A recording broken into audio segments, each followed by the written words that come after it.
How much longer should we ignore the sufferings of the poor and the agony of the ecological martyrs? When will we stop drowning the voices of people who speak for Mother Earth? How long should this martyrdom and the ecocide go unnoticed? Humans are the only creatures in this world who cut trees, make paper from it, and then write, "Save trees." The earth groans from the pains of constant torture, abuse, and misuse. A tragic historical scene is repeating itself before a new audience. We are living in this planet as if we have another one to go. Christ is found in all creation, including the earth we call home. The Theology of Creation by St. Bonaventure says that God can be found in all creatures because they are created out of God's unconditional love.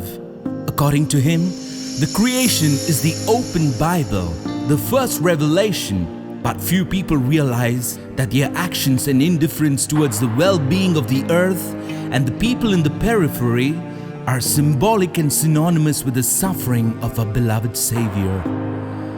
Crucifixion was the most shameful and painful kind of death at that time. Yet, he thought we were worth it. That's why he died for us. Jesus was stripped of his clothing, the same way we are laying our Mother Earth bare, turning her glory and beauty to dunghill and ashes. The rate at which we cut down trees equals the loss of 40 football fields every minute. That's 50% of all the trees in the world gone in the last 100 years. Not to mention the release of chemical compounds that contain bromine, chlorine, and mercury from exploitive mining industries. Like the onlookers, perpetrators, and instigators who jeered, tormented, or even looked away from the suffering Christ in careless disgust, people respond to ecological genocide with at least one of these reactions. Jesus on the cross cried, "I am thirsty."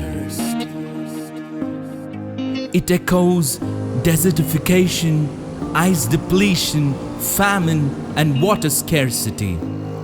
What is our response when you hear the earth weep and cry, "I am thirsty"?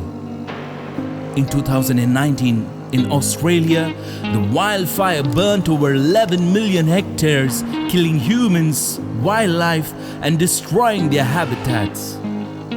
The speculated causes of these wildfires are climate change, the integration of severe and extensive droughts with an alarmingly high level of heat waves. Meanwhile, at Jesus' crucifixion, there was darkness from the third hour, which symbolizes unexpected blackouts, extinctions, and death to the biopopulation and biodiversity. Jesus suffered under the Roman soldiers who divided his garments among themselves and cast lots for his seamless robe. Just like the scramble for Africa and Amazon, nations are breaking into the sacred space of the earth's crust, scrambling and ravaging every treasure on their path. We ceaselessly nail Mother Earth to the cross by reckless and endless engagement of mining machinery. Our spears drive into the sacred space of the planet. Water flows from our sides because we continue to alter the integrity of our body. Our industrial activities are blocking and breaking the lifeblood of the earth. Just as the entire world is believed to be responsible for Jesus' death, who stood for justice and truth, so is no one exempted from this heinous crime against Mother Earth. Likewise, every one of us must be held accountable for the crucifixion of Mother Earth. The voice of ecological martyrs are rising above the noise, and an undeniable light is shining through the hallway of ecological restoration and resuscitation. Before the earth draws a last breath and like Christ utters the words, "It is finished," we call for change. We work for resurrection. quoting Pope Francis, I urgently appeal then for a new dialogue about how we are shaping the future of our planet.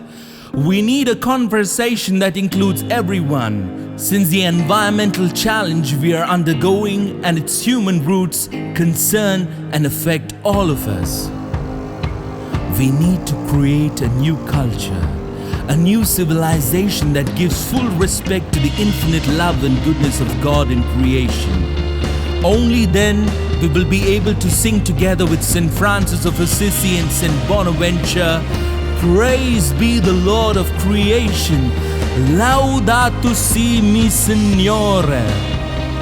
You, me, we, all of us are being called to this revolutionary mission today, the revolution of tenderness, the revolution of vigor, Laudato si revolution.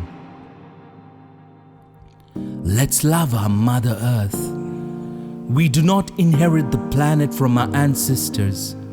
We borrow it from our children. Let's raise above our egos and care for our Mother Earth. She's feeling weak and she's calling for help.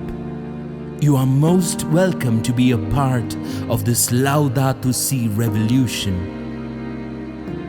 Only when the last tree has died and the last river been poisoned and the last fish has been caught, we will realize we cannot eat money. Listen to the wind. It talks. Listen to the silence. It speaks. Listen to your heart. It exactly knows that this is our planet, that this is our future. Amen.